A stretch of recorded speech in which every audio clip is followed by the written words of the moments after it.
good. Right, stand for the flag salute, please.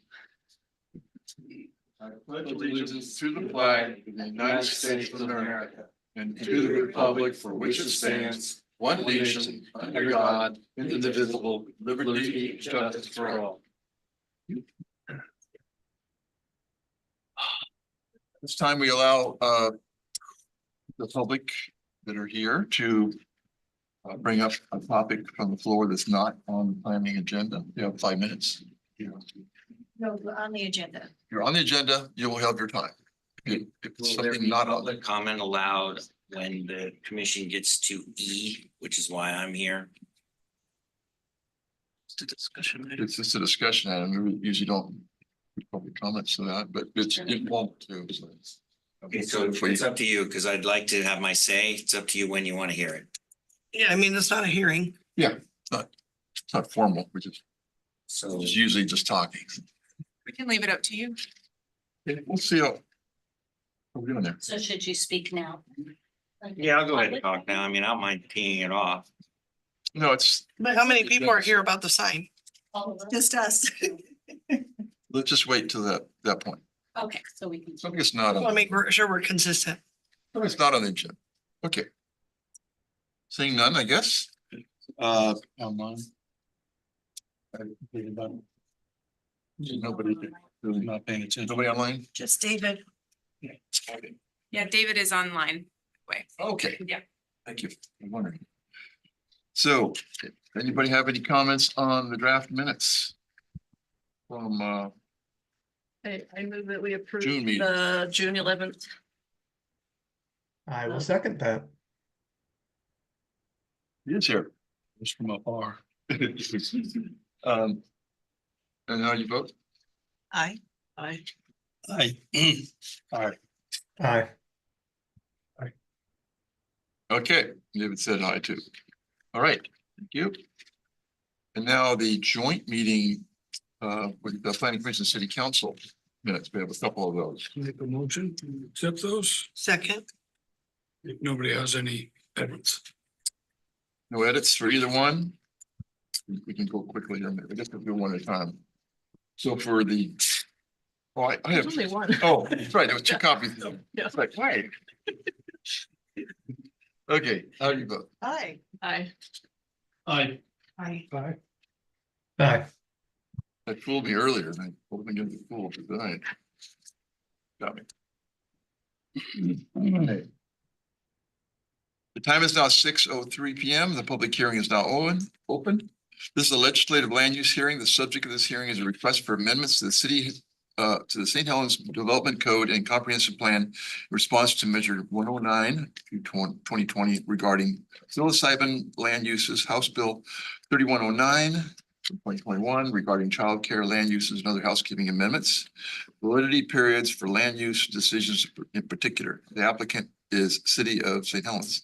Because legislative procedures require the observance of certain procedural formalities, it will take moments to cover some preliminary matters and required statements. Does any member of the commission wish to declare a potential or actual conflict of interest or bias in this matter?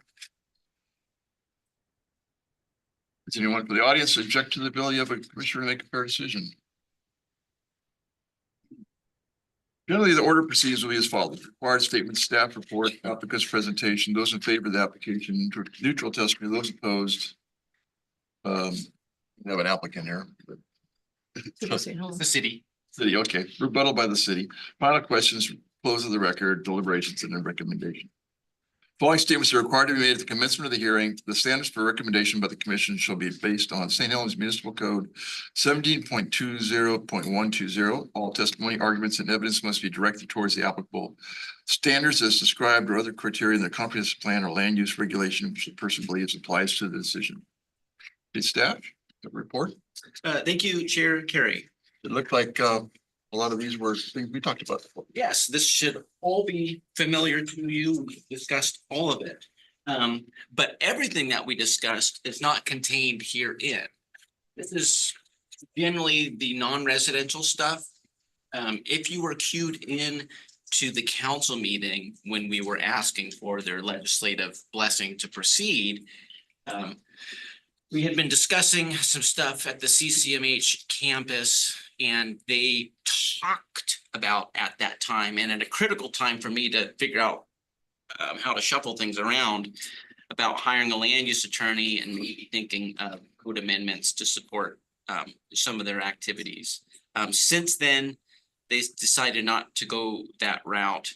But it was at a time where I had to, because of the psilocybin rules and those taking effect at the end of the year, I had to peel off some and get them moving. And so generally, the residential stuff we'll tackle hopefully later this year. It'll be time to package that stuff up.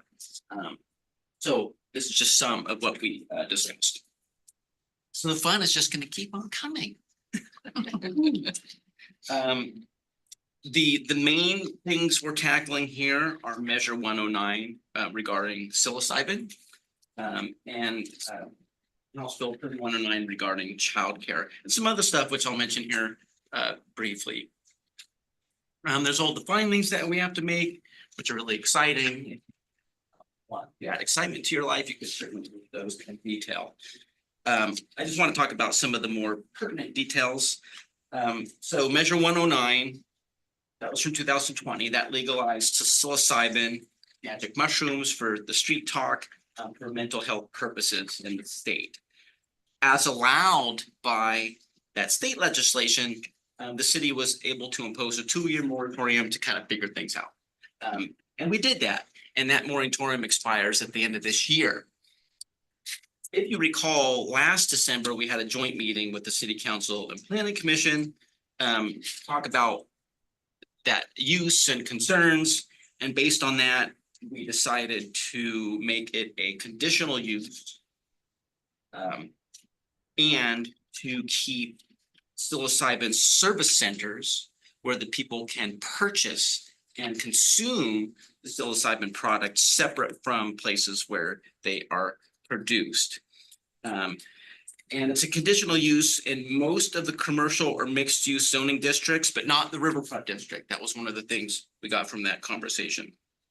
So basically that's what that does. As long as this moves as planned, we'll have those rules in effect before the end of the year. And you know, if we get any input, we haven't had any inquiries on it.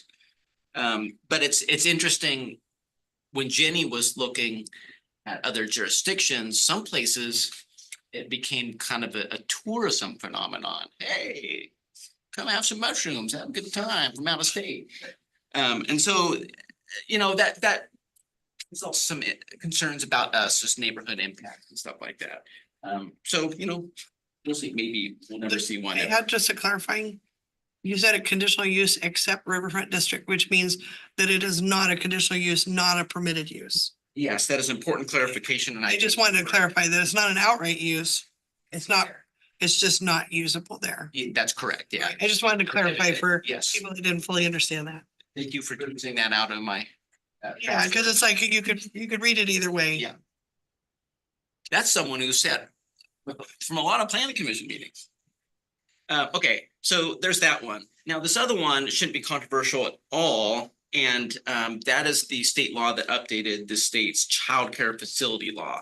So for a long time, and for as long as I can remember, I've been a planner for over 20 years now. You had to be careful on the restrictions that you imposed on home-based childcare. And what this bill does is it prohibits being too mean to the more commercial scale of childcare. So childcare requires licensing in the state of Oregon. There are two types. There's the family childcare home. That's the one I talked about initially that we just have to allow. And then the new legislation covers childcare centers, which must be allowed in commercial and light industrial areas. So that's the only reason we have light industrial zoning included, is because of that. So that adds some definitions, exemptions, and just gets those uses to align properly per that. Some other things, you know, there's some other little housekeeping stuff in there, including the time validity periods of land use permits. We have the 10-year expiration for plan development overlays. Currently, the overlay is good forever. We had the 10-year expiration if it's not used. And one of the main catalysts for that was the City Bluff property. Because you had the property, let's just imagine it was in my circle, and then you had this little blip of it here and here that were from previous ownership. It just doesn't even make sense. And so it's for these older things that may not make sense, especially as legislation evolves, to have another shot at it. And 10 years was what you felt made sense. It provided a lot of latitude for people to get things to happen. And for existing overlays, they would expire 10 years after January 1st, 2025, and so they can live longer. We did provide specific notice to those property owners, and I talked to one on the phone, but we haven't received any. And I list some of those planned developments. In fact, I have a map of it. We really want to look at those closer. They're numbered, the ones that would be affected. 3 of them, are from 2005 to 7, before the Great Recession. So they're getting pretty long in the tooth. And other ones are a lot newer, from 2022. And those will basically be good for 12 years because they have 2 years plus the 10. And it also has one of the last additions that we added. So if you have a residential lot, you build your house, you want to add on to the house, that provides an exception without a variance for your lot coverage and your yard. And we had that one permit that was submitted immediately after occupancy. And we're like, I don't know if that really meets the intent. And so we talked about having a delay for that exception to be allowed, or for that latitude to be allowed. And we discussed 5 years. So the house has to be in existence for 5 years before you can add an addition and get that 20% reduction. It's 20% reduction to your setback. So if it's a 5-foot setback, it becomes 4, and then it's a 5% increase to lot coverage. When we talk with it to the council for their legislative blessing, the mayor didn't like it. And, that's not surprising. He's very adamant about property rights, and that's cool. But the rest of the council really didn't say anything. And so I really not sure where they're going, but they didn't say, hey, don't include this on there. So we got it on there. I don't know if you want to discuss 5 versus 1 year, or just let the council deal with it when it gets to them. And that's really, And the purpose for the wait time is what? so we have these base rules. And a building, a home, will last many decades, perhaps 100 years. And so there's a lot of lifetime in that building to get the exception. Really, that's the purpose of that, is for something that's been in place for a long time. Oh, you want to do an addition? Well, sorry, the setbacks keep you from doing that. So instead of our answer is, oh, well, we actually give some latitude for buildings that have been in existence. So instead of me having to be mean, like I just demonstrated, well, wait, 20% off for free. And so that was the idea. And that if a permit for an addition is applied immediately after occupancy, is that really the intent? Rather than, sometime down the road. So it's really that it's the main thing is that immediate permit, meaning that latitude, basically, for a brand new house. Not the end of the world kind of thing, but it's just a legislative intent issue, really. That concludes what I have to say. What do you think? Is these the findings, the actual corrections, is that what you said? You could read if you wanted to, or are we gonna go through those? Already gone through them all. We've gone through them. What we did before. Yeah. Yeah, we've gone through all Things that we've gone through and Yeah. made recommendations. Yeah, so If you had talked about them, that you were gonna write them, Are these, all the changes we saw before? Yeah, Okay. that you saw before or discussed, And the part that got put off is like cottage clusters. all that stuff. Yeah, basically the residential stuff, the stuff that we've been talking about for years and years and years. Well, the footnote is there more examples of cottage clusters out there to draw from? Because when we started talking about this 10 years ago, it was new and foreign, so maybe there's other people to copy now. Well, if it wasn't for the CCMH things, those would have been packaged with this, and we Okay. gotta get it done. We gotta Yeah. get it done because there's other stuff coming. Well, and it's like, along, so- there's a need. Definitely a need to fill that in. We can't be too far. I don't like it when we get where we're behind the 8 ball with what the state is doing. We have to do it. Yeah, and I think this will get us a little bit ahead of it. Our next housing needs analysis is in 2027. And, you know, if we get those rules in effect, we're getting a little bit beyond the conversation here, but then we may be ahead of what could be required with that analysis. Our food cart rule is gonna be in the second batch. That's something that I'm hoping to do after this batch. And the competing interest will be utility amendments. We have an AmeriCorps rare person, basically an intern from University of Oregon, is that the right one? Yeah. Yeah, so, and that person starts in September and they're working with the county and city. One of their tasks is to help us with some of those utility rules.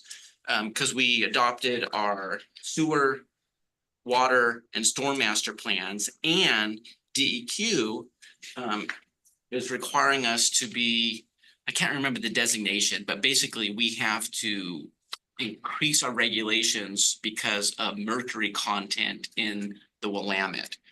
And so we have all these, so basically DEQ is mandating that. So we have all these amendments related to those utilities that we need to work on. And so I kind of have to see how that goes. Blinking light. But the food pod stuff is pretty close to the top now. Okay, that's all. It's because of my sick and because of a missed meeting, I felt like I came in the middle of a movie, so I just want to get those questions answered. Yeah, no, it's the good questions. The questions of staff. Right, is there any testimony in support of the application, or neutral, or opposing, working on? Oh, sorry, go ahead. Steve Toskey, City of St. Helens, Citizen City of St. Helens. The only thing I'm to say is, I like them the way they are. I think we need to be very careful about talking about CCMH type housing. There's a tremendous thought in our city about whether we have oversupplied our city with mental health housing. And I think that we need to make sure that we have adequate public notice, make sure that people understand what's going on before things are discussed. So that was kind of discussed out of context here. Yeah, we're not, I know, I'm just noting it for the record that we need to make sure that we understand that there are strong differences of opinion about the direction that our housing element is going in this town. So just making that comment as a neutral comment. anybody have a testimony that regards the actual proposal that we're working? Okay. Thank you. All right. Hearing no further questions from the commission and no further responses from staff, the public record is closed. This matter is returned to the table for deliberations and recommendation to the city council. Just like Thanksgiving, hours and hours and hours and hours and days of work and You eat the Millberries. 15 minutes. Time for a nap. Yeah, time for a nap. Let's appreciate all the hard work you did. So our vote is, yes, we recommend that the city council adopt, or no, we recommend they don't adopt it. Yeah, so yes or no, That's in or findings, right? yes with them, I'm sorry. Based on the facts and findings. Yeah, so you could recommend yay or nay, or yes with modifications. Of course, we discussed these extensively Exactly. prior to help Or a couple of. Exactly. Yeah, it's not. We already agreed to. Shouldn't be any suspense to it. Yeah, But you know, the more time. Still happy So with we're in it. deliberation right now. Still happy with it. Are we waiting for a motion or? Have a motion. I move that we recommend to the city council based upon facts and findings to adopt the plan as put forth by the planning staff. second, How do you vote? aye, Aye. aye. David? Aye. Thank you. All right. Thank you, and the people sitting here for the fine discussion. We're sitting.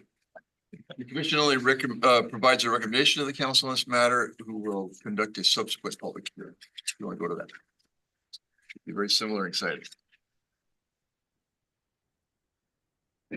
Okay,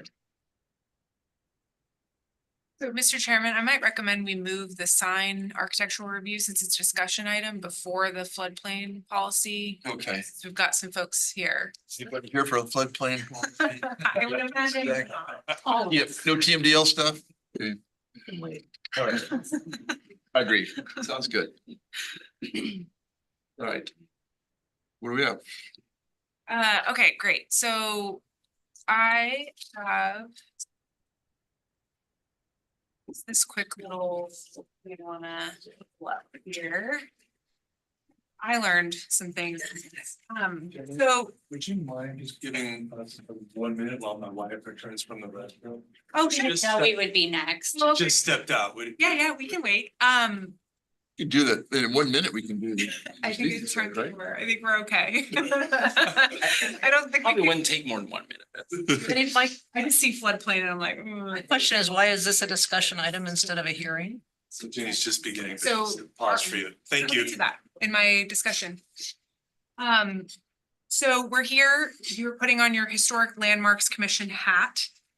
Because this, and we'll talk about this, this is a bit of a weird one and it's kind of pushing the boundaries of what is a permanent exterior architectural change.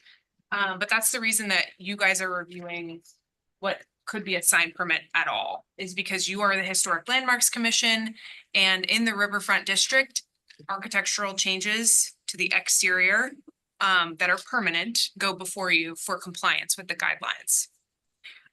So in July, last month, you know, this is my commute, South First Street. I noticed new signage, pretty bright new signage go up at 291 South First Street.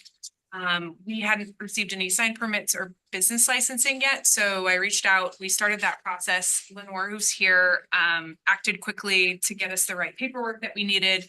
And when I started looking at it, just for compliance with our sign code, was like, oh crap, oh crap, oh crap, this is this is not complying with our sign code. And so there's a couple things going on here. So there's kind of two main components to this, but both were fabricated in the same way. And I think this is important. The signage and we'll call them corrugated plastic were adhered to Velcro and attached to the wall. And that's not a typical sign material that we see. And so it's sort of like, well, is it permanent? Is it temporary? And you know, Lenore can speak to why she fabricated it that way a little bit, if you'll allow her to speak to that. But first, I just want to talk about kind of what your role in all of this might be. So this is a traditional storefront. I know it sounds, I'm giving you a little bit of a lesson here. Let me share screen for David too. See what we're talking about. So we have a very traditional storefront at 291 South First, and I'll show you a photo in just a second, but we've got storefront windows, we've got transom windows, and then we've got the transom kind of above the transom windows. Down here, this is called a paneled bulkhead. You'll see that in my discussion in the memo a little bit. That's something I didn't know what it was called. You can also see it called a kick plate. So this is considered a kick plate on a door, and this can be considered a window kick plate. So I just really quickly wanted to give that rundown. So here's what the building looks like without anything added to it. So you can see the paneled bulkhead, the recessed entry, the transom windows, and then the transom. So here is what it looks like today. So there's 1, 2, 3, 4, 5, 6 corrugated plastic panels, all adhered by vinyl to both the transom windows and then those paneled bulkheads, as that diagram talks about. So the first thing, our definition of a sign is very broad. So if it's conveying a commercial message, it has to be considered a sign. And so my first thought was, well, these are considered signs because they're advertising what she's selling inside, you know, delicious treats, delicious sweets. And so she took initiative and went ahead and had her designer take the text content out so that she could just have the pink show up on the paneled bulkhead and not actually have it say any text. So that was one way that she was trying to comply with the sign rules. Otherwise, we would have to treat each one of these as signs, and our sign code doesn't allow that much signage on a facade. And so you'll see on the last page of the report what that looks like, just with kind of the design without the text. So we can get into sort of the specifics about the guidelines, but I think the main question for the commission is, do we feel like corrugated plastic adhered by Velcro is a permanent exterior alteration? If it's not, then we don't even need to be having this discussion, and we can just call this temporary signage and treat it like temporary signage, and we don't need to go any further. If it is a permanent exterior alteration, then I think we need to get into some specifics and maybe conditions. So I think maybe now would be a good time to let the applicant talk, and then we can talk about First, how you guys are feeling. before we do that, could you describe temporary signage? What that means? I know we had seen the reports of planner director decisions of temporary signs. So. Yeah, so we issue temporary sign permits for the banners that hang over the city right of way. So like right now, I think the fair and rodeo banner is up over Columbia Boulevard. But we don't actually, in practice, issue temporary sign permits for other temporary signs in the community. But banners are a classic example. Even in the district though, like next door, they've had that banner out there for years. Yeah, so that's a great question, and was brought up when we were talking with Lenore out front is, well, they've had their banner up for years. And technically a banner is a temporary sign, but we didn't permit it as a temporary sign. Halloween town signs. The espresso flag that's. Yeah, so the difference between seasonal decor and things that are intended to be temporary versus things that aren't intended to be temporary, but are made of temporary materials. Like there's a distinction there. If you're intending to have it up for years and years, is that a temporary sign? Another question I have is because I realize that to delineate, because there's like the smoke shop and different shops on the highway that have all kinds of temporary signage that is like a poster board of temporary garbage. Damage boards. But this is the district then. But I mean, to differentiate between historic versus highway and Main Street versus. And that's why we have our architectural guidelines, right? This is a special district. We don't want it to look like Also- it's 30. It's not getting too much discussion on it, but make sure that. Can I just ask quickly, do we have in the municipal code, do we have a definition of permanent exterior architectural change? So it is slightly defined. Jacob, do you have that open right now? Is it faster for you to read it? Yes, so. Architectural character review, this is the section in the zoning district that talks about that. Historic designated landmarks commission. shall review compliance with architectural standards, that I'm paraphrasing that. So it's permanent exterior changes to buildings, including new construction and signs and freestanding signs. That's what requires it.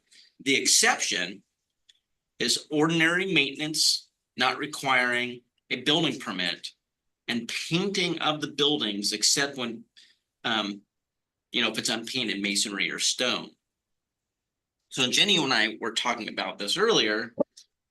Well, it wouldn't require a building permit, but it's not really maintenance. And there are things that could potentially not require a building permit that could matter, like if you had the courthouse, if you painted that stone, that would Be an be exterior change.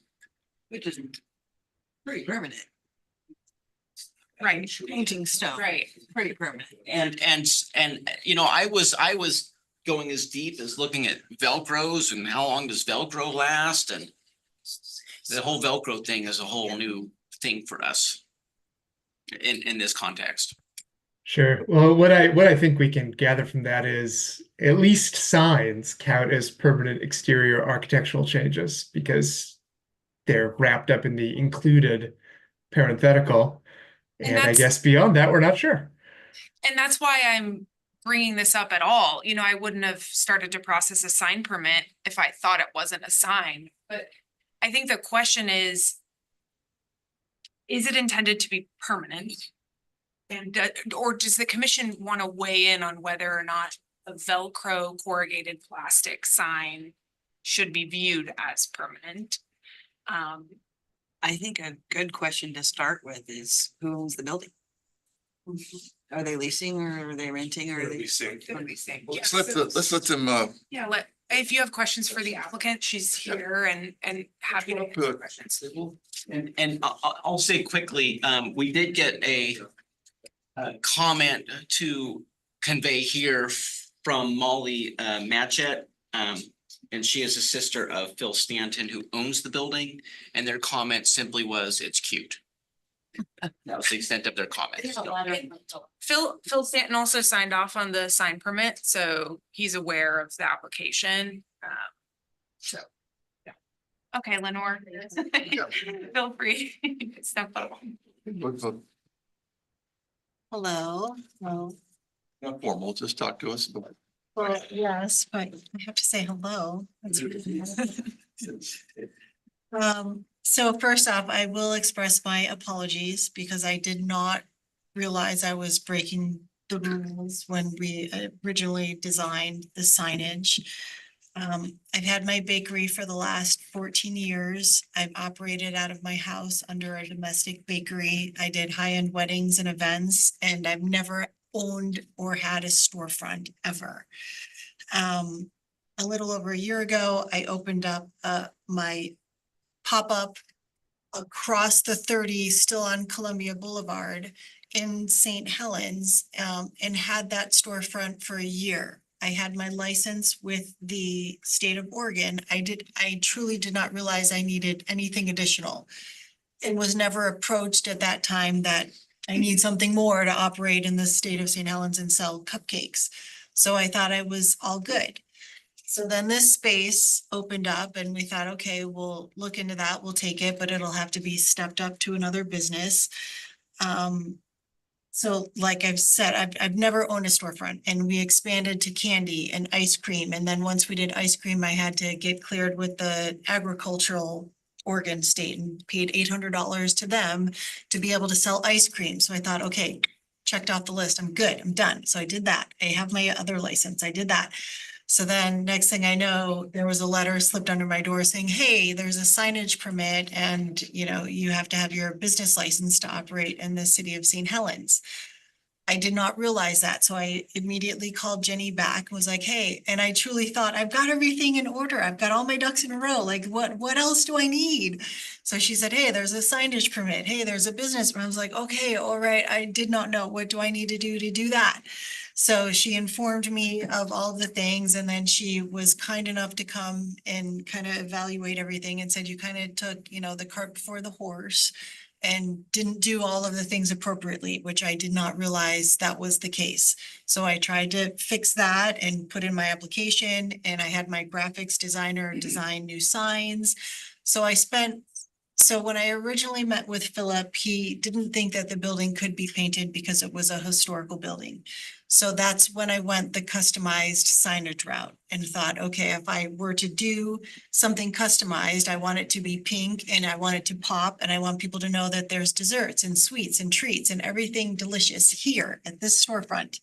So we spent $4,000 in the graphic designing and the signage printing and everything that went into it, into creating a space that looked welcoming to people walking by that would want to come in for delicious things. So I'm a big fan of iSmiles. That's what I think of when you walk past a dessert store, is you smile with your eyes and then you want to come in with your belly and you want to eat delicious things.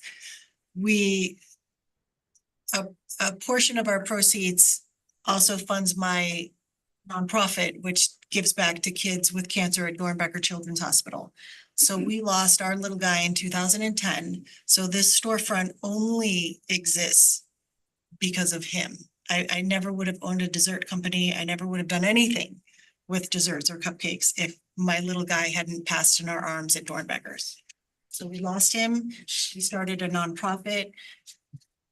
We tried to figure out how do nonprofits get funded. They said you either get grants, start a business, do something. So we created Lightning Cupcakes and Cakes. And Lightning Cupcakes and Cakes because of Lightning McQueen from Cars, who was his like little dude who he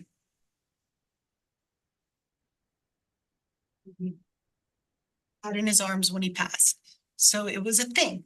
So this whole creation of this storefront is nothing but my true labor of love of wanting to provide awesome things for kids and parents, and have a storefront that was welcoming to people that wanted to come in and eat yummy things. So I'm not a rule breaker. I'm truly a rule follower. I will do whatever you guys need me to do. But that's like my little guy splattered on the walls. So I don't mean to cry at all, period. Maybe he was like, you're gonna go up there and cry. I'm like, no, I'm not gonna cry. I have it all written out. I've got it. But thank you.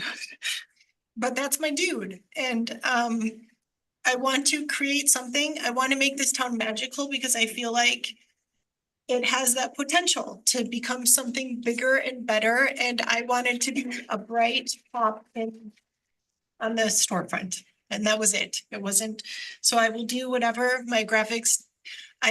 He designed the signs in pink and plain, but for some reason, when I see the words yummy, I hear his voice. When I see Dunkin' and Treats and Sweets, it's him. So I will totally change it to just pink and not have words if that complies with the rules. I can hang my signs above, whatever needs to be done, I'll do. But it's just a sweet spot in St. Helens right now, and that's just how I see it. So I'm sorry for crying. And we do have a letter from Philip, the business owner, as well, that supports the signage and, you know, says what it is. My name's Todd Thawley. I'm her husband. Thank you for having us here today. I want to address, I'll read that letter from Philip. It was a very touching letter that I think that he wrote, and was very surprised that he took the time to do it. But I also want to address there's some things going on that it's a little bit above my understanding, whether it's temporary, whether it's permanent, and how that's going to be evaluated, I don't know. And I don't know which way I want it to go. I would very much think that the signs that were created are period kind of that were used, that we purposely chose the old time fonts. We wanted to have an old feeling to it, that it was an old candy store.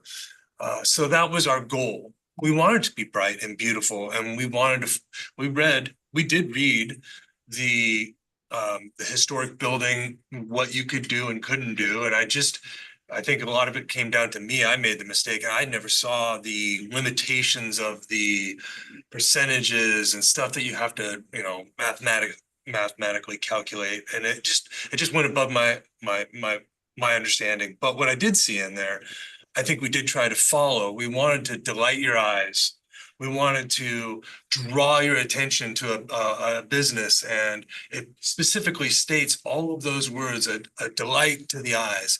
And so for us, it may not be to everybody's taste, but for us, it speaks to what we're trying to do, which is have something that brings smiles to people's faces, raises the energy of this downtown area, and hopefully create something that's at least in our minds, magical. So one of the things that I think has been stated that may or may not be entirely true is that the corrugated plastic, which in fact it's actually a high-end corrugated acrylic, and then what's been printed on it has been further UV coated, and then on top of that, it's been laminated. So it makes it so it's not going to fade and become a distraction or like some of the banners that are hung up that have really aged out. And I'm not trying to throw anybody on the under the bus, but this will not degrade like that in a time frame that you might be used to, like with a sign for, mayor on the lawn that's corrugated plastic that was only designed to be there for 30 days, maybe 90 days at the most.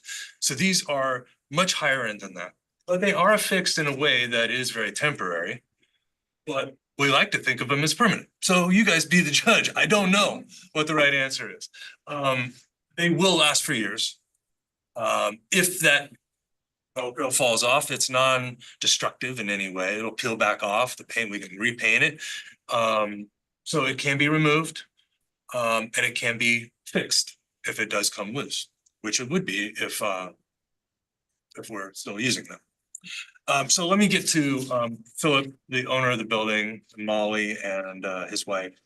They may have wrote this together, but it is titled from Philip, and it says, yeah, and his sister and his wife.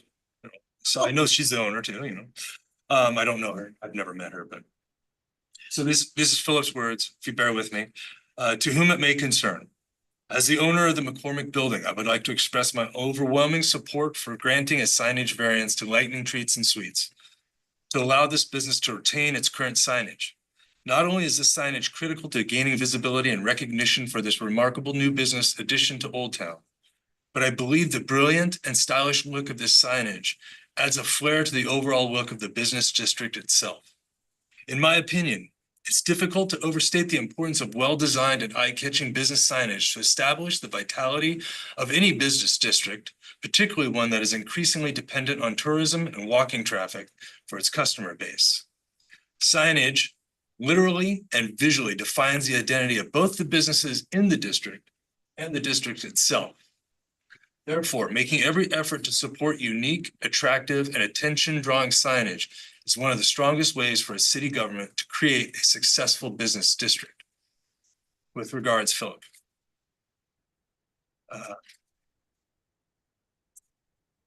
That may be all I have to say. Quick question, where the air conditioner is that something that comes out seasonally? And Not to my knowledge, I did consider that. We did look into, one of the first things we wanted to do was remove that, but it's actually very much needed. Yeah. I'm just thinking, when it's not needed, is there a sign on the transit window? There is not. No, it's just the windows that are raised above and the AC unit is in there when we took it over. It's the only thing that cools the space right now. And that transom window is in very bad shape as well. Yeah, I don't know if I've ever seen that transom window without the AC in it. I imagine removing it would be a difficulty given the state of the window. We did look into the process for putting in a mini split. And in a commercial building, obviously you gotta have permits for that. You Yep. have to have it done, and so it's just was. I've installed mini splits before in my own homes and stuff like that. So I was like, oh, that won't be too expensive. But by the time I got 3 quotes, it was around 10 grand to put in a mini split fully permitted, done by a professional company. And that's just beyond our ability to spend for that. right now. I didn't know if it was temporary, then the transom window would come down and that would be pink, pink, pink and not pink, or is that? Well, you know, if Window. it did come down, I'm pretty sure it would find its way to being pink somehow. Hidden under that 60 plaza across the plaza, there's the same exact situation. Oh, huh. That awning. Oh, How long do you think these signs will last? I believe they'll last at least 3 years, possibly as long as 5 years. And we do have this sign guy that actually created them, He's here. Bill, and he, Speak for 2 minutes, Yeah. if you're okay with that. he's got all the, Yeah. So I live in Scappoose. I was at my own school board meeting last night. I'm the board chair in Scappoose.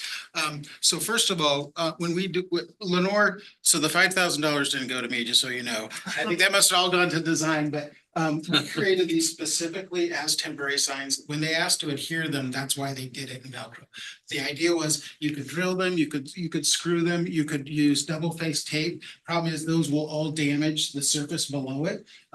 But when we specifically did these signs, they were meant to be temporary signs, so they can all be removed. One of the things that I pulled up ahead of this meeting was your guys's the City of St. Helens Old Town Architectural Design overlay that you guys have. And specifically signage, it says signage that creates visual delight is preferred. That is the first sentence in the signage recommendations from the Old Town overlay.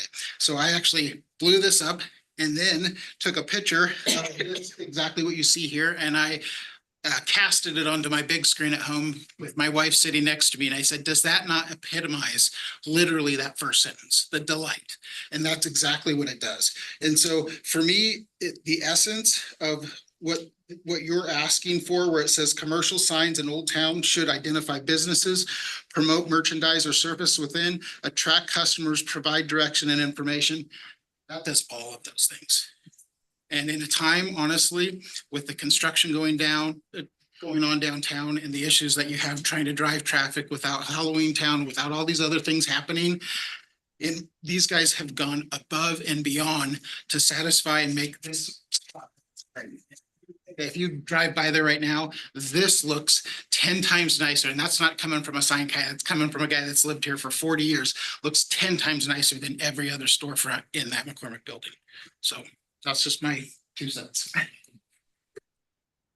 thank you. Steve, you had some comment to add to the discussion? Yes, I do. Thank you very much. Steve Koski, citizen of St. Helens. So I think the code has to be looked at in its entirety. And I think if you go to the next page after on signage, you're going to see examples of what permanent architecture signs are. And these are things that are attached to the building.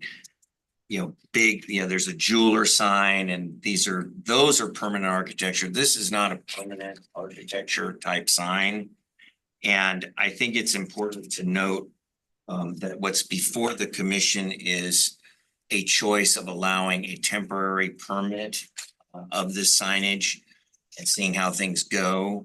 I think it's important to note that delight absolutely is, it's actually in bold. Signage that creates visual delight is preferred, but also it complies with signs should align with other signs on the block to create a pattern of horizontal.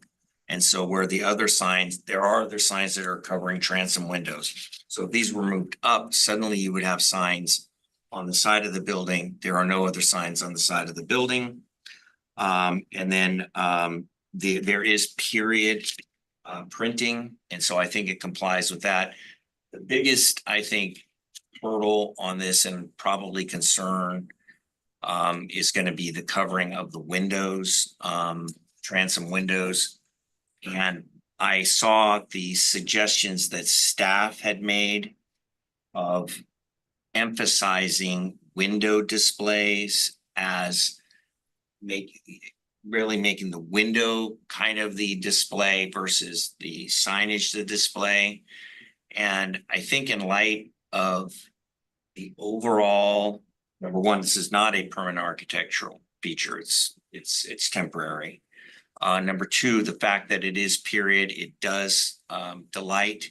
It is does have the printing. It does comply with the rest of the signage along the storefronts and we really do need to have a shot in the arm for our businesses. I think what the commission should do, I would ask the commission consider a 1 year, say, you know what, leave this up for a year. See how your business goes. I asked Lauren, when's your lease? She says she's got a 1 year lease. And then come back. Obviously, they're open to having further discussions. She's got a new business. She's poured a lot of money into it. Let's just let this thing run for a while, see if she, in a year, she wants to still be in business. And maybe a condition that if you do go out of business, you must remove the signs. So if you go out of business, they come down. But then the commission would set a date of saying, let's start talking next year, maybe for the summer, about do we want to uncover these transom windows? How's your business going? Maybe they want to put in an air conditioner. They're making a lot of money, but temporarily allowing it to go because it is great. It is period. I think it does fit in. And then just sort of giving a pass and then seeing how it goes in a year and revisiting. That would be my suggestion for the commission, and not finding this is a permanent sign and anything needs to be done. So thank you. Thank you. If this was a sticker on the window, would we even have this conversation? No. So that's my question. So if these signs were put in the windows, it would be a sign. Window signage is exempt from permitting. And Lenore and I talked about how she could put them kind of set back in her windows, but we kind of landed here because this was her preferred, this is where she wanted to put them. But she could, in theory, just do like a vinyl overlay over the window and that wouldn't trigger any of this, right? Yeah, our code has a maximum percentage that you're supposed to obscure, that you can obscure in the windows. But there's no permit required. Got it. And there's been a lot of talk about calling these temporary, and if the commission just wants to say they're not permanent, there's not any conditions I can apply, right? Because that's basically saying, well, your jurisdiction is 0. So, we as staff didn't feel comfortable drawing that line because Lenore may be a good apple, but you could have someone who comes in as a bad apple and says, well, I'm just going to plaster my business with temporary signs and you don't have jurisdiction, right? Right. So I want to say, yes, this could be the best case. But as a commission, you have to weigh all future applicants. So what you said is true today. Somebody could come in and plaster temporary signs, and even more so temporary, and that's still that can be an issue for us. It's true today, and it's been true for the last probably 30 years or maybe more in the city's acceptance of temporary signage, notwithstanding the exact law that pertains to it. So is it better to grant the variance, to call them permanent and grant a variance? I think, I don't think they are. I mean, I think this I don't is, know if we're getting into our discussion yet or what. What's that? There's not a real here, so Okay. we'll close it. So, you might have questions for Lenore as we discuss this further. So, it's. I guess informal. my thought is, I don't think it's permanent. I don't either. I mean, I to me, agree with that. when I think about something that's a permanent alteration, you're doing something that's altering the architectural part of it. Yeah. This doesn't do it. I don't care if the signs last 5 years or 10 years. It's still a temporary application of it, in my opinion. I agree with that. I think that, if you can put up, a vinyl wrap as a non-permanent modification, a Velcro sticker is not substantively different. I mean, either way, it's something adhering to the surface of the window that can be removed. Just a correction for you, David. So a vinyl wrap in the window, it's not that it's temporary, it's just that it's explicitly exempt from permitting by the code. So I don't want. Interesting. people to be Thank you. confused. Yeah. That is helpful. I would still consider this temporary. My feelings on it is that, I I love old signs. I've taken photographs of ghost signs, hundreds and hundreds of them. I do love them. The signs that you have actually do cover the architectural features. The paneling on below and the windows above.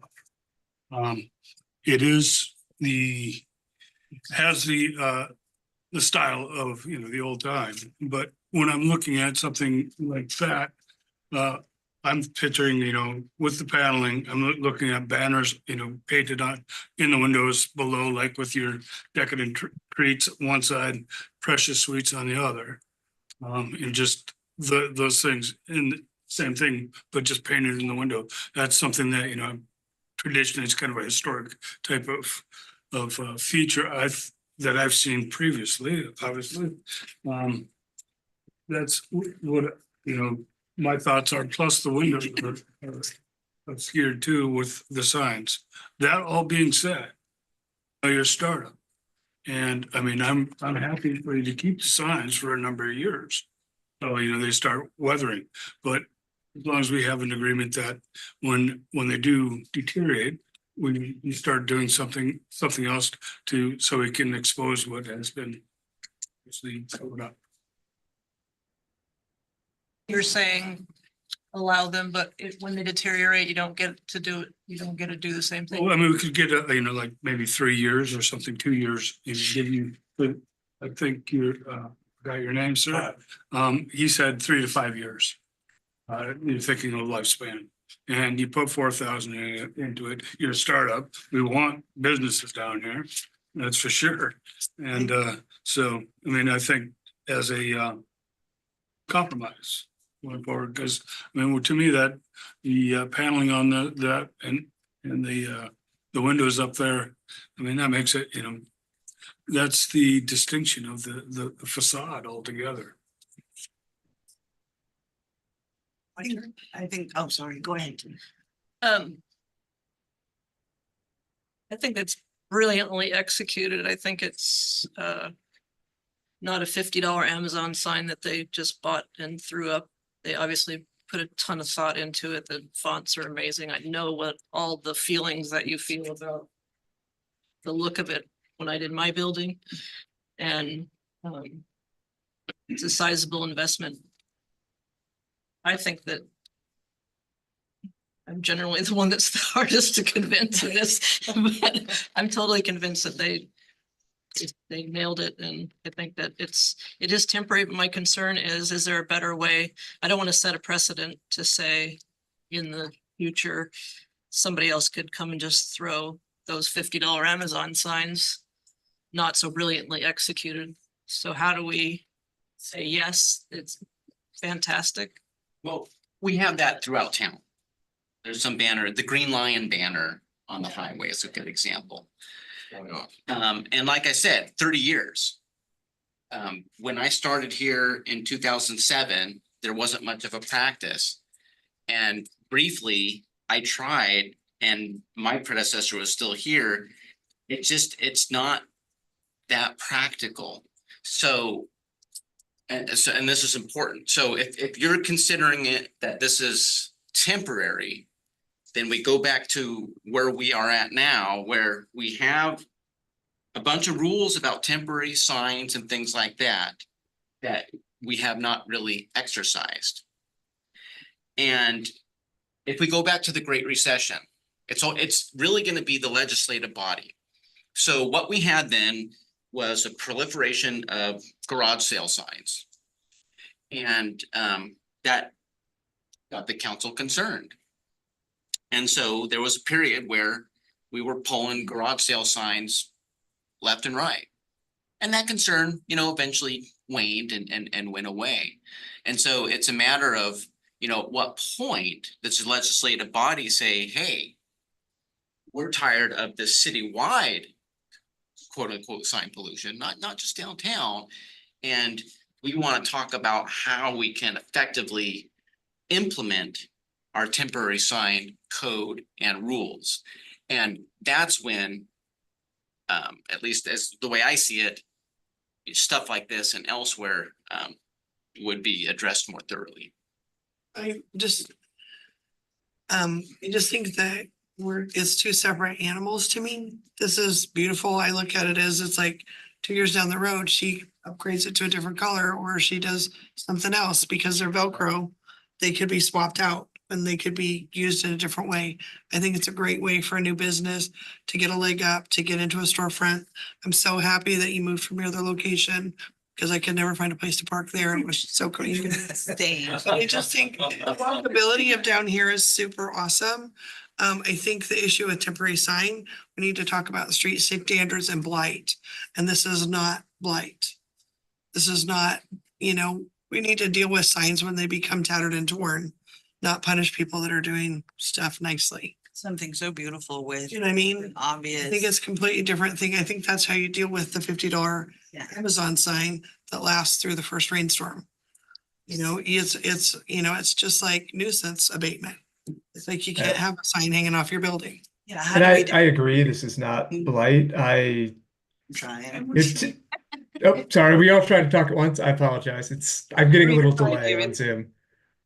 I'll be fast. I just wanted to say I think that, yeah, the city needs to have a conversation about temporary signage, and the city probably needs to update its rules and decide which ones it actually wants and doesn't want, and incorporate some of that blight related business that you were just talking about. But that's neither here nor there. For the moment, I think these are temporary signs, so they get to do their thing. We'll stop it right there.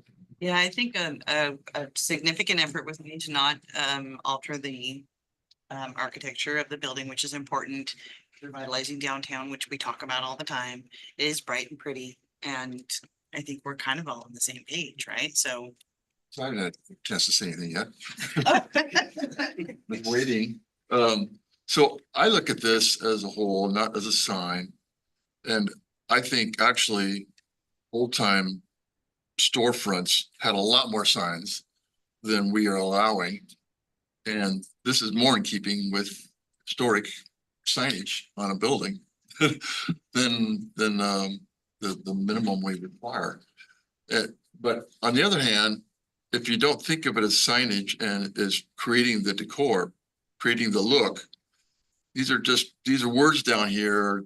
They're part of that feel of old time treats. It's not really advertising ice cream, candy, or cupcakes or any product. It's part of the look of the candy store, the old time candy store. Got the old time fonts, which could say anything because they're just fonts, if you think of it that way. So I wish they had a pink thing by the air conditioner, but We did, it was designed incorrectly with the size. But you can put one there. You can put one there. You could just paint it pink. anyway, I think of it as permanent decoration, necessarily permanent signs, all of it. What if we have our architectural standards where we say that we're not supposed to have any type of building that is trying to make it into that same historical period? I think that's one of the criteria on our architectural standards. Would this not be in conflict with that? It's temporary and it's not architecture. I mean, to me, like I said, I kind of stop at the temporary permanent distinction. To me, this is permanent. It's not altering the architecture of it. They didn't drill it, And do anything. Right, they didn't drill it. I mean, to me, the whole thing is, if they leave, it's the tenant or Phillips sells it and the next owner comes in and they've completely obliterated what was there, then that would be permanent. To me, this is they'll take their signs down and, well, they don't take it down and the new owner takes it down and removes the Velcro. So I kind of leave it at there. And back to your comment, I'm going to age myself here, but one of my favorite movies of all time was The Music Man. And this, as soon as I saw this the first time I walked down here, that's what I thought about, was the candy store in, River City, Iowa, from the movie The Music Man. So So the motion we would be looking for is that the corrugated plastic attached with Velcro does not constitute a permanent exterior alteration. Yes. So moved. Second. Seconded. Many seconds. I got them all. Okay. So let's vote on that. Aye. Aye. Aye. Exactly what are we voting on here? I'm not That sure. that the Velcro sign attached to the building is not an architectural alteration. Not a permanent exterior alteration. Or an architectural alteration. Aye. David, Aye. is that what you're, only thing you're looking for? Yeah, because that means there's no design guidelines that you're comparing it to. It's treated like temporary. So this is an example, one of those things like, oh, this is new, huh? We're scratching our head, talk to the commission, let's get Really, more people. When I first saw it, I went, oh, man, this is not meeting. That was my And response. then I stood back and looked at the care and everything you put into the fonts and everything, and the story made sense to me, so it's telling a story, but in the beginning, I was like, The problem is I worked with planners for years. It's tough to find the spot in the rules to fit stuff, yeah. even though it makes Yeah. makes sense. Well, and now I have something And Reese. to say, well, why did she get it? It's attached by Velcro. If you want to develop a Velcro system for your signage, then that's the way around the rules. Can't drill in. And she has yummy cupcakes. I have to say, I didn't claim a bias, but I have had a few cupcakes. The ice cream's good too. Yeah. I was Like gonna, the only one up here that hasn't had one. I haven't. I haven't had one. Inside, I haven't been inside because the parking situation down here is a nightmare. I go by Even make your, little ones, your you guys. cupcake pop-up. I live down that way all the time. I was like, I drop in there, but I never did. So I, Right, so this is a much better location for sure it's not handier for me. for parking. I think the good thing about a smaller jurisdiction like this is we can be flexible and have a discussion like this. It's kind of like, well, okay, this is kind of this weird thing. Let's talk about it and see So I, the way the ship sails. when I was doing state permitting, some people would think, oh, you're gonna set a precedent, but everything is individually assessed. You can, Yeah, because it's as shown in this situation, in this this. situation, is this appropriate? And I Well, if think you can someone do that. develops a new weird temporary. Precedent is precedent until a new precedent comes along. Just ask the Supreme Court. I'm not an attorney. I don't care about precedent. Well, and ultimately, if it gets out of hand, the city can update the code. Yeah, Exactly. If you can convince everybody going down that street to open wonderful places, we'd be happy.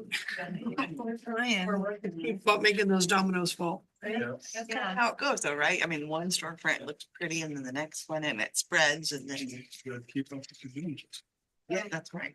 Thank you so much. Thank you all. It's your change. Thank you. Thank you. Thank you very much. Okay. Thanks, everyone. I always hate it when people don't stay for the boring part of my meeting.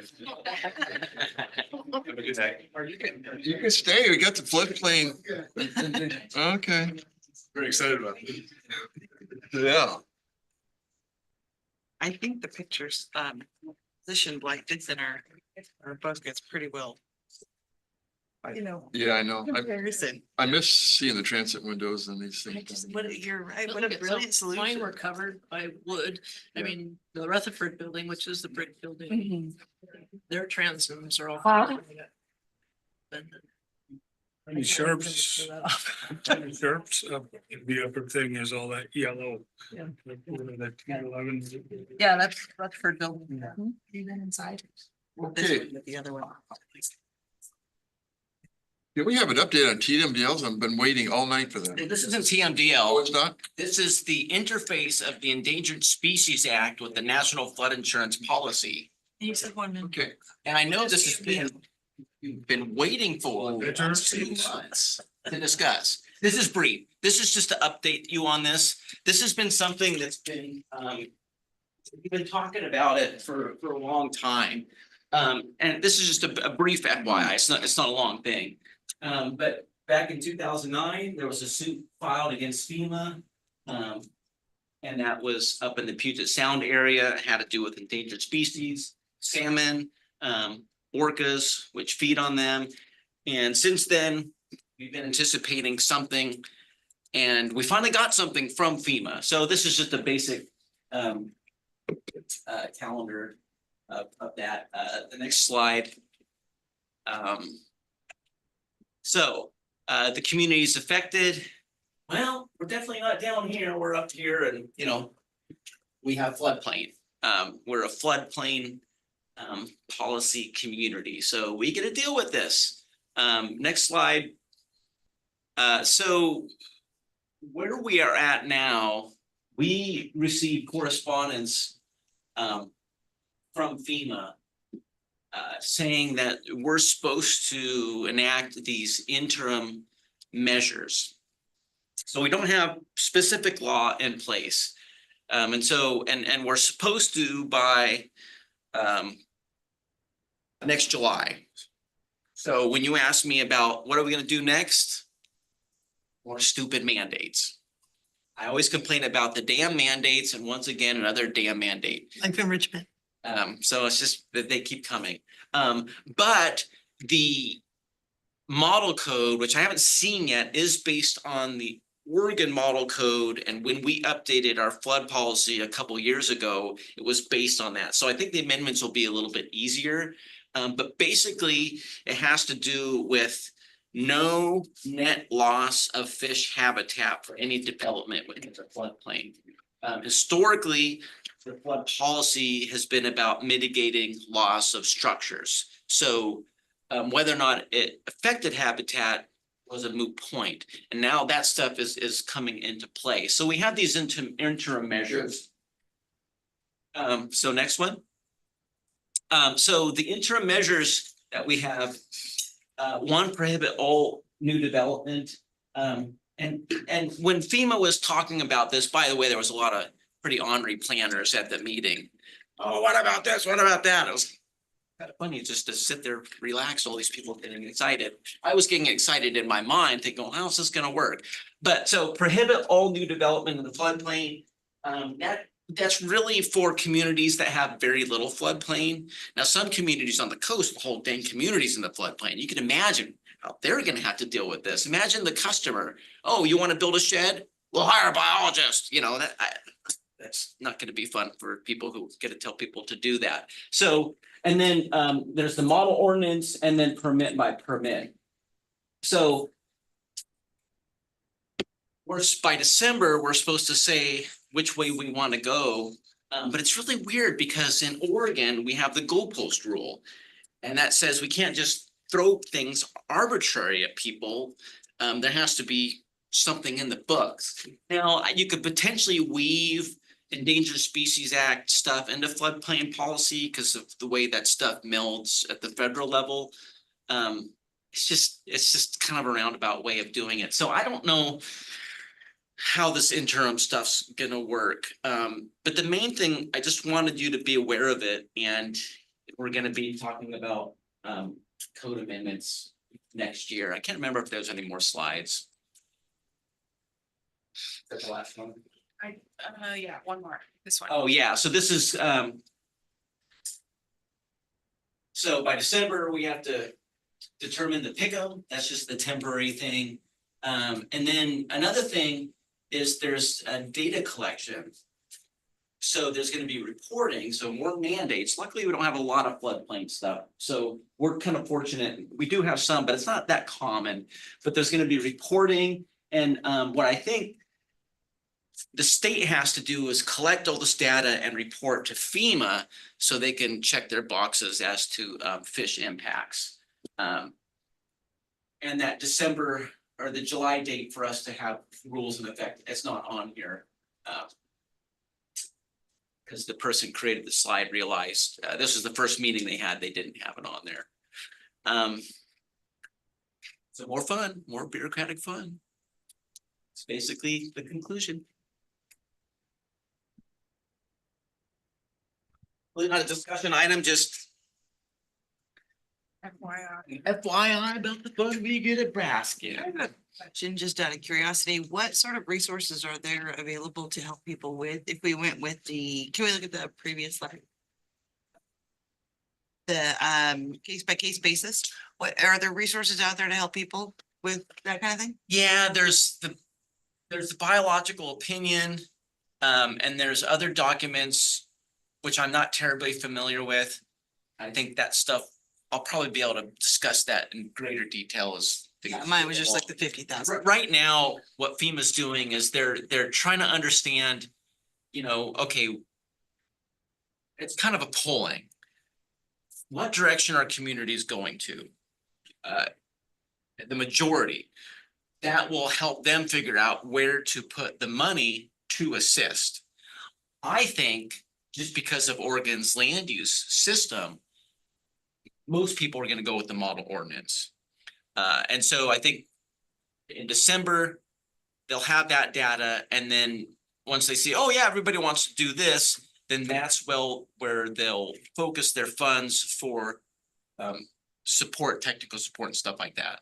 So that stuff will be forthcoming, Thank you. hopefully. But with all those model ordinance kinds of things, each city might not think it's gonna fit their city well and write their own. Yeah, and that'll be our exercise.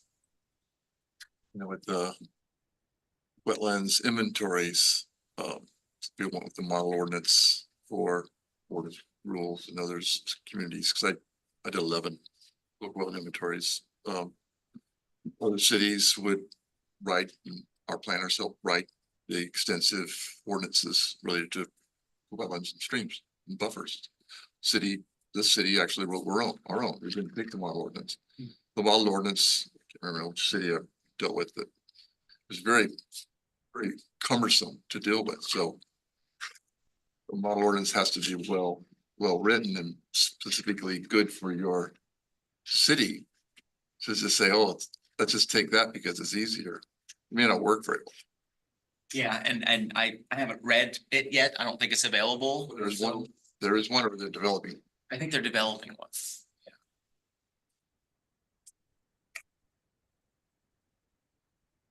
Who's they? FEMA, Who's gonna develop? And then, so other communities are gonna take that and then try to adjust it to their. there'll probably be a lot of variations. If you go back to that map, all those counties and cities that were highlighted, those are all the people that get to deal with this in the state. Has anybody done anything yet? Do you know of? There wasn't a discussion about any communities being ahead of it. Just, somebody to copy if there's, see if what their results have been. Yeah, I'm not aware. And the problem with these timelines is, everybody's doing it at the same time. And so luckily they'll have a model ordinance, will be good, and it will be based on someone's experience. Probably not. And this is a real new thing for the flood insurance policy because, since it was enacted in the 60s, it's all been about loss of structures. And, after all these decades, now we have this new lens to look at it. You think of the floodplain, during flood times, salmon utilized that flooded area. Farmers in the Willamette Valley all thought their ditches had no fish in them, and they started doing some studies in the wintertime. They found all kinds of salmon fry in these ditches in the middle of fields. It was important habitat for them. Or it became important habitat for them because they provided the ditches for them. But anyway, I was gonna say that you've got this acreage that floods. So if you take that away by saying, okay, we'll put the building up a little higher and that's gonna mitigate for it. It doesn't mitigate for the acreage. It just gets them above the floodplain, and then your floodplain gets smaller and smaller and smaller. So it's important to keep that in consideration. There's a lot of money going into floodplain restoration in the lower Columbia, millions of dollars. They're shooting for, I remember now, 100,000 acres, and I think they've got about 500,000 acres, something like that. I'll get my numbers right, but I've permitted a bunch of those projects at the Picado levee. So anyway, because the floodplains along the Columbia were really important for salmon habitat. And if you make like the Weber River, just walls down it, it's just a freeway. And in your little cove, they can hang out there and rest for a little bit before they have to get slow flushed downstream some more. So. Anyway, Yeah, that's good. There's Good explanation of that part of it. It's not mitigating for the salmon, it's just mitigating for flooding the buildings that we're doing right now, right? And luckily, in this community, we do have a lot of fishermen, fisher people. And so yeah, maybe that'll help us. So about those fish that you enjoy catching and eating. Got some great pictures of houses on little islands with floods all around them. Sure, the building was safe, but it looks stupid out there. Why don't they build on stilts like they do down south? Okay, anybody had anything from the development department, planning department reports from June or July? No.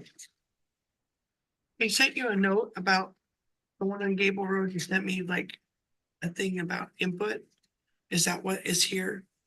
I see we talked about last time I was here about clearing going on Gable Road. I see that looks like they're gonna put a driveway to the Storage. Gable. Yes, Storage. Christina sends out these director decisions. You're talking about site design review at 21. Right, The one next door, probably next The door. earth movers. I next think. door. My concern has always been, it's really a lot of developments going on Gable in the last 5 years.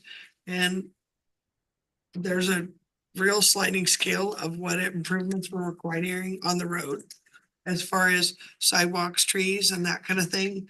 And I just thought to be consistent, the one business did Cadillac street improvements and somebody else literally just weed whacked the brush. And so I just, as a business owner or just as a citizen, it'd be like, I only want to weed whack the brush. I don't want to put in rocks. It's the same business. No, but not the same business across the street and down next to where Brownies used to be, that literally we told them, Portland Road. yes. And so I mean, it's just like a lot, as you go down there, Yeah. as a driver, as a walker, as a bicyclist, people have been killed riding their bike on that road. And just to make sure that we're holding people to that standard for visibility. I've seen some near misses on people getting hit crossing the street with the new apartments going in, and people are coming down there even with the traffic calming going way too fast.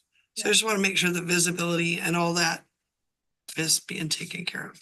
Well, and in our current designs, which the Broadleaf Arbor apartment complex demonstrates, a lot of that was because of the anticipated level of stress for bicyclists and pedestrians. And so that design was to help reduce that. Now, you can't just make someone build frontage improvements. There's a proportionality aspect. So those apartments, big project, huge money. Okay, pretty clear proportionality. But if someone just has a storage site, a lay down yard, there's not a lot of investment. You know, we require a fence. And so it's kind of tough you have to build a bunch of frontage improvements because for such a small investment. So there is that magnitude part that we have to consider.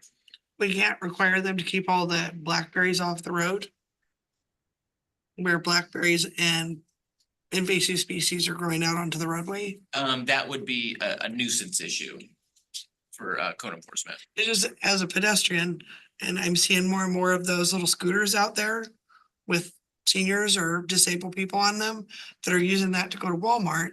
There's no sidewalk, and I know proportionality can't make people build a sidewalk. But, and as that, I assume sometime Gable Road will be a city street at some point, you know, to sweep it or something to give those people a refuge on the side of the road.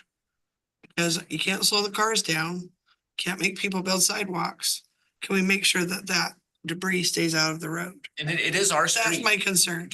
Gable Road on this side of the highway is ours. Oh, okay. Yeah, and the other side, it's the county's. the county's been talking about giving that to us, and eventually that'll happen since the improvements are done. But the other side is ours, so. Yeah, it's just as I see 60, 70-year-old men out there with power chair going down that road, going to Walmart to get their gallon of milk. It's just a very sad ending if we're not providing some kind of, because it's paved, it's just all that stuff is creeps over the road if it's not. maintained. Yeah, and usually you don't have your machete sheet with your scooter. You know. I mean, I put reflective tape on them, I put flags on them so people can see them. At night especially, that's good. Well, nobody goes out at night, hopefully, but I mean, in the fall, it gets rainy, it gets cloudy. People are going fast and there's buses that people are amazingly just So we invisible. could actually reduce the mile per hour through that area. That's being worked on.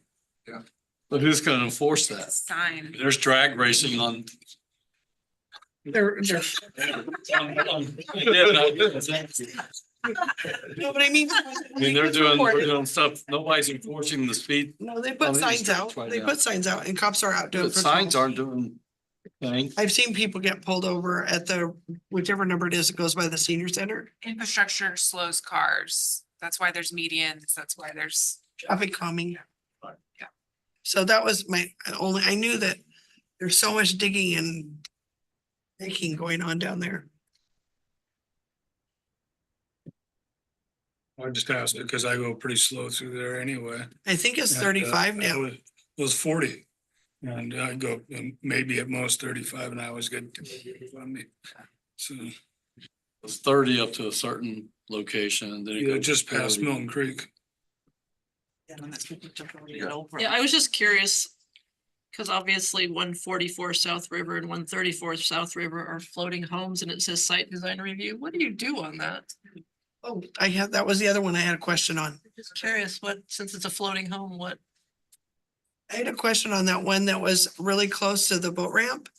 Because what I'm seeing is, I saw a report come out that said they weren't dredging. And I see the silt backing up.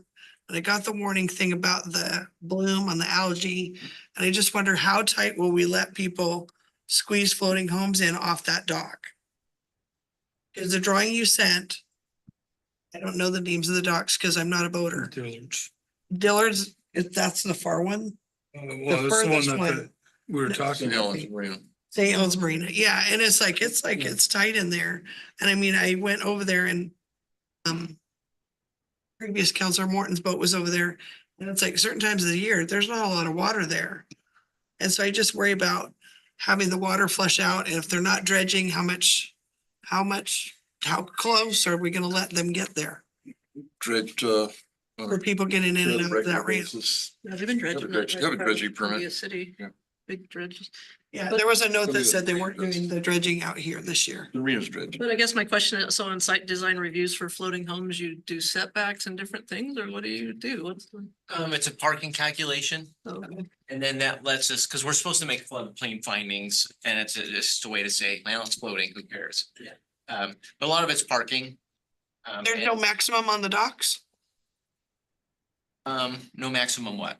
How many boats they can tie up out there? Before it's considered not safe? Well, there's building code. And then there's the development code. The development code considers, is it way out in the floodplain? Are there pilings or not? And then there's some parking calculations. A boat slip is 1/2 space, a floating home is 1 per connection. So there's a parking calc. I wanna see you get to work in 1/2 space. So there's not as much to look at. Now, our dockage code talks about the amount of covered boat slips and floating homes versus the number of exits to the land. And St. Helens Marina is kind of out of whack with those rules. And you will see probably before our next meeting, a proposal to add dockage connecting the Dillards and St. Helens Marina to help with that issue. And once somebody has a slip or a cover, is it delineated how big of a boat they can put there? So like when you say, yeah, you can have a slip here, you can have a boat here, is it any size boat? No, I Yeah, think. we really don't It's have. on the slip. It It's is just- specific.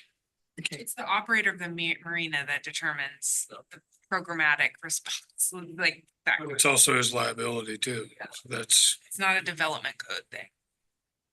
So you get DSL and Army Corps if you have new pilings and dockets expansion. There's a lot of things that can add up.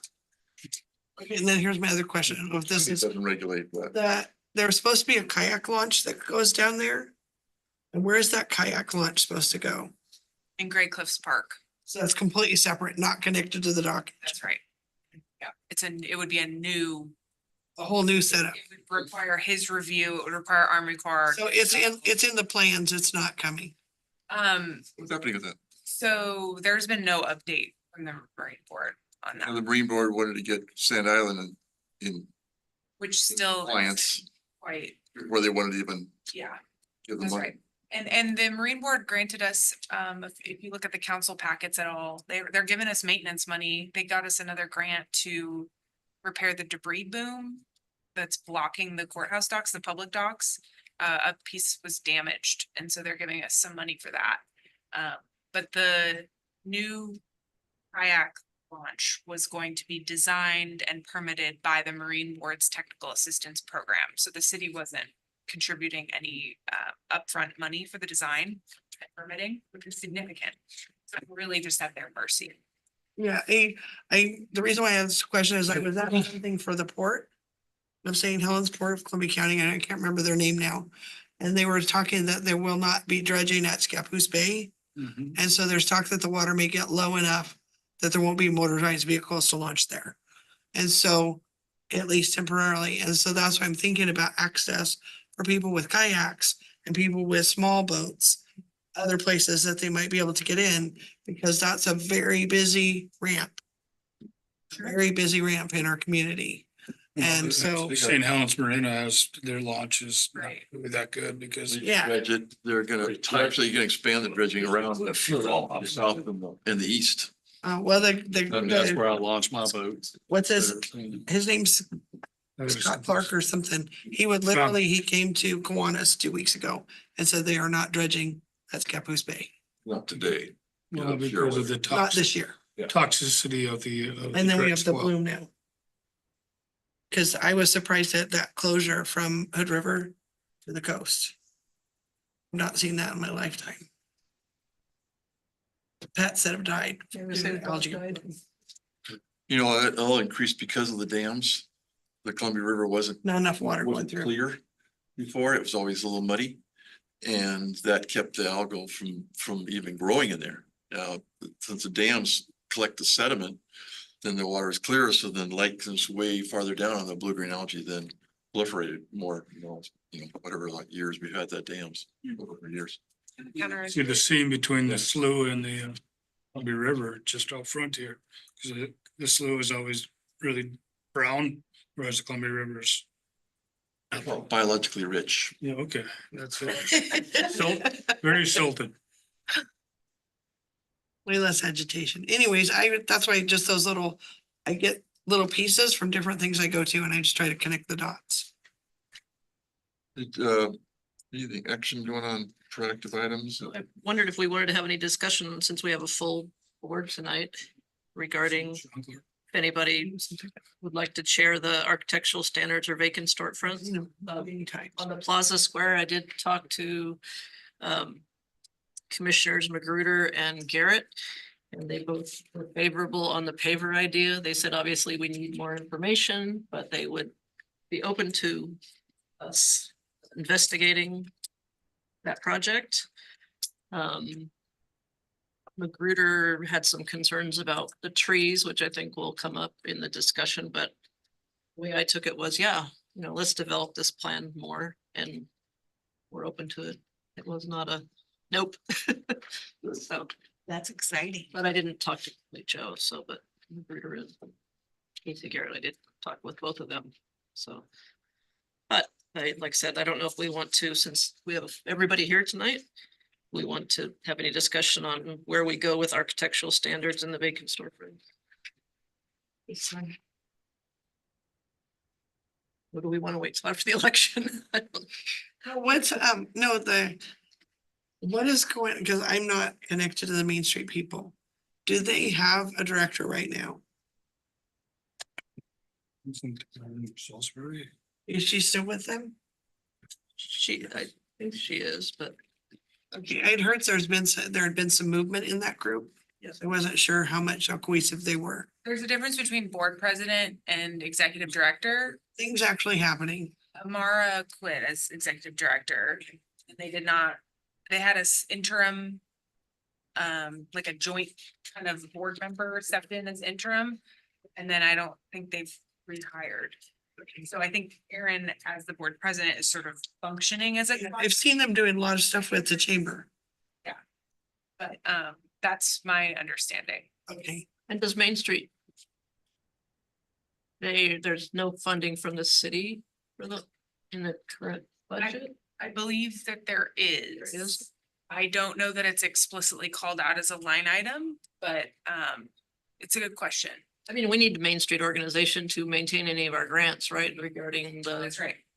the grant that. the point being is, it's like, it's all well and good to say have Main Street do this, but if they don't have the bandwidth, it's like putting it under my sink. It's not gonna go anywhere. I'm not interested in turning over architectural standards or vacant storefronts, any of the three proactive items to Main Street.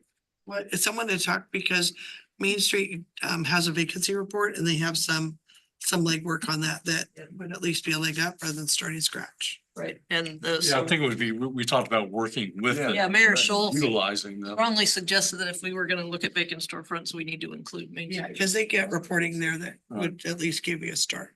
I thought we created an entity or a committee for that.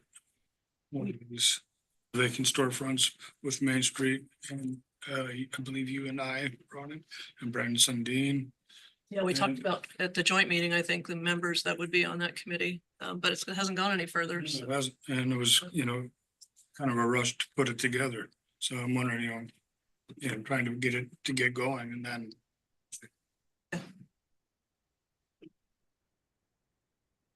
Crickets. Well, and you have to wonder with the mayor being up for election in November. Does that Right, but- change? But Brandon and Mark are still here. They're not on the ballot. Yeah. So life goes on. Work goes on, people still show up. we know Jacob will be here. Jacob will always be here. Glutton for punishment. Yeah. No, I like to touch base, but it'd be nice to kind of do a little we want to be kind of thing and like work back, like, by spring, do we want to have X? Or maybe like by the time the next time we meet, maybe see if we can get a copy of their vacancy report. Or get an email to us, so Yeah, at least we did can look discuss at it. They did read figures on the joint meeting when we did discuss the vacant storefronts. Yeah, I just thought if we had something to at least keep it fresh in our mind.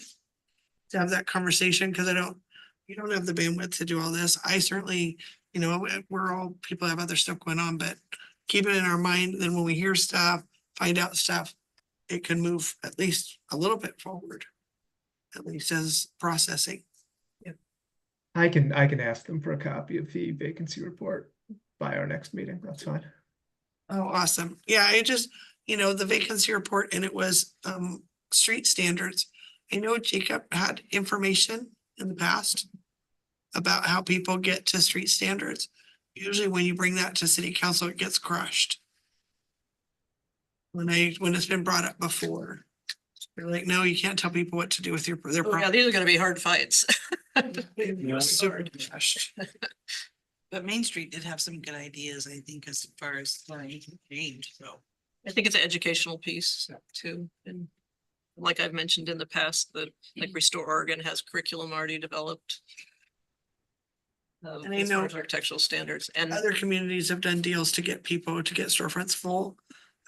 They did it not currently, but before COVID. They did it for a number of years in Portland and it was so successful. They had to stop doing it because they had no vacancies. So it's like there's ways that people are willing, how important, but there's building owners that it's a tax write-off and they're not interested in filling their building. So, Yeah, I know Astoria similarly did I think they both incentivized using the spaces and counter incentivized letting them sit vacant. So there are good models out there. well, That's and the- something that the Petersons did a while ago as in collaboration with Main Street is they did art shows in the windows. Mhm. So it looked less vacant. And we know we have a pretty active art guild in our community. And there's an active quilt guild in our community. So there's other ways to create presence in storefront, make it a more pleasant walk without necessarily twisting arms. Because I think trading out the art was pretty low hanging fruit. Alan Kanika did all of that with, their group. But, there is a big quilt guild that meets at the library pretty regularly. I think I'm interested in bringing businesses down, opening business. I mean, bring Well, that's what, bring life creates business. Main Street, I know they've been working, like you said, with the chamber, and they're also working very closely with the small business Of Oregon. development, whatever it is. Yeah. There's been some grants for them. So it sure sounded like David and you were really interested in vacant storefronts. Fight them. No, I mean, are you the committee? Sure, I guess we could be the committee. Who's gonna lead it? We're just trying to have That's what we're the asking. happy medium between what happened with the ballot measure, with the homeless camps, and never doing anything at all. Somewhere in the middle would be ideal. Yeah, the idea is that you form a subcommittee, meet outside of this group, that you're not just talking about it in this group. You report back to. Right, like you're reporting back up. That was the idea, so that you could get more done outside of, because these meetings, there's things on the agenda that we have to, get through, so. If there's no meetings happening outside of this meeting, then things don't happen, and maybe there's just not capacity, and that's okay too. Well, and like architectural standards, like I've said in the past, other people that sat on this board wanted more far-reaching architectural standards to go across the city. I think we need to start small and, start with historic district and I think that makes sense. baby steps out instead of trying to go Yeah. straight across the city. Everybody has to paint their house purple and have a garage facing the street. Classic sign. Yeah. Yeah, so. And for me, the Plaza Square is kind of something I get excited about because I think that we're talking about a whole downtown, making it beautiful. That to me needs work. And so that's something I would love to be involved with. We could do that. It was my Ford Foundation group that sold the bricks down here for the water park. And that took my tent and podium show and went around to every place where 3 people were gathered and sold them a brick. It's like, I'm not. Well, if Shy. there's a lot of interest in the plaza project, do we just conquer that first and then go to the other projects after? Makes sense to me. I think so. And then It we might have be to the least meet- resistance. Just some little wins. We have to have 3 or less, right? So we don't have a quorum on the No, it'd be. Subcommittees. subcommittees. It would be 3 or less. Committee could be bigger, but we'd have to do it in increments of Rotating, right, Yeah. you could be working on different things and come together. just separate. You just can't go over. Yeah. Meet outside the group over 3 people. Here, what you guys, who's the committee, subcommittee? I'd like to I help think Brooke Brooke on liked to the do Brooke. plaza. Yeah, I would love to. Yeah, I'm excited about that. Yeah, I would. Are we thinking about for the vacant storefronts? I would like, if Jenny and Dave would be on it, I'd like to be on it too.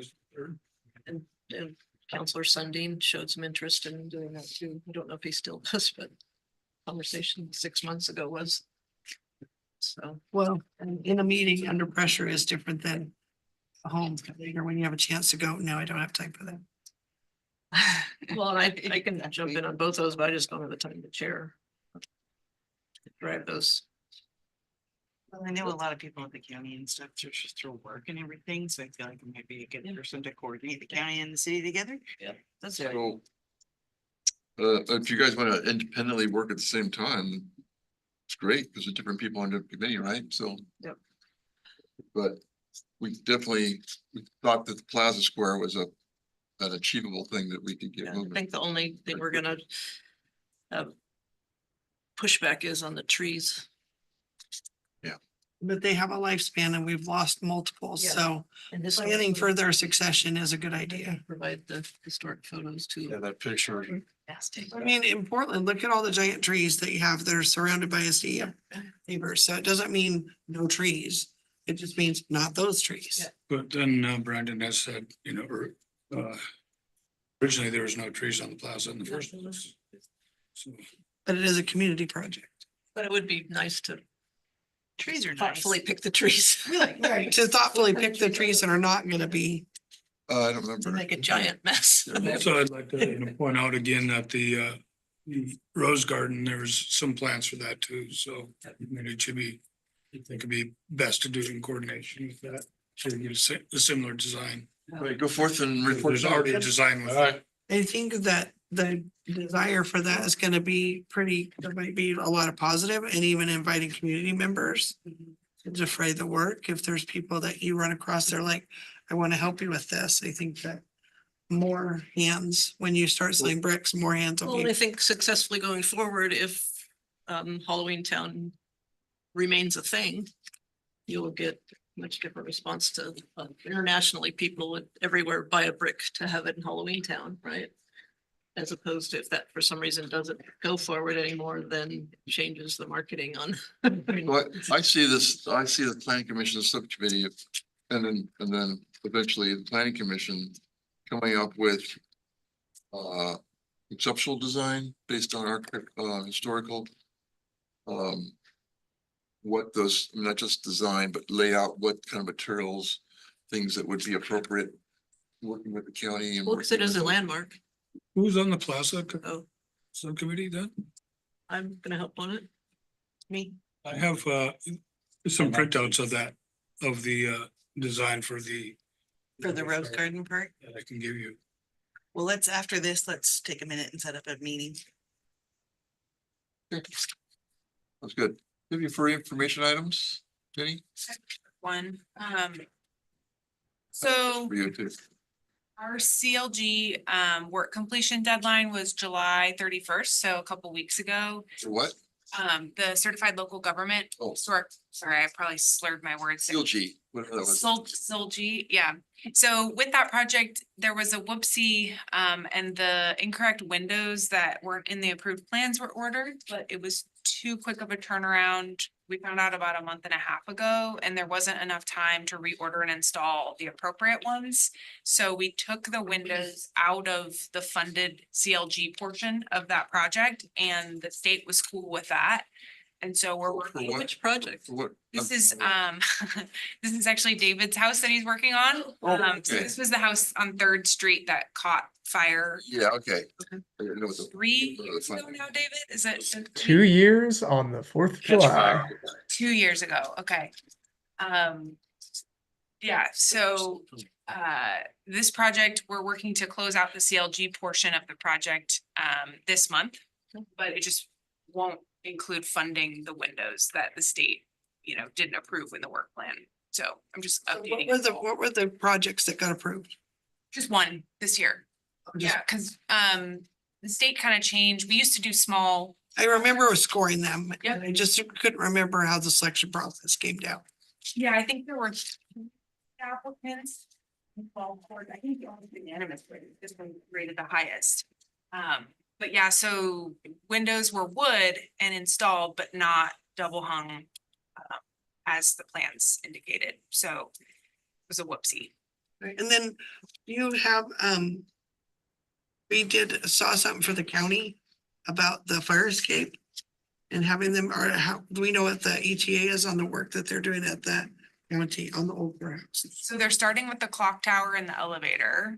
I don't know when they're planning to work on the fire escape. I think Okay, they so run then- out of funds before they get to the fire escapes from what I hear. Yeah, we'll see. And then, Their approval includes it, so if they want to do the work. so the Strand is closed for a month? The outreach that we put out said at a minimum. Is there a maximum? The contract deadline is December. Okay, I'm not gonna weigh in on that. Smart person. So, when would the PAC committee get formed for the trails from St. Helens to Scappoose? It was supposed to be in August sometime. I know, I'm still in limbo with ODOT. Our TGM, Transportation Systems Plan contract is also imminent, but it's been months. So I think everything is just in queue and backed up. No, DOJ. Yeah. no timeline. Well, and once the scope of work gets approved, we still have to go through the consultant. Pick off before we can, kick off the project. So there's still, imagine what we could do if we didn't have to do those steps. I know, but it's 3 months, so. All right. We're adjourned. Sorry, Mark, did you have anything? I didn't. I'm good. You were right. Town side adjourned and he had something to say. What I think you just woke them up. do you do for your day job? Okay, we're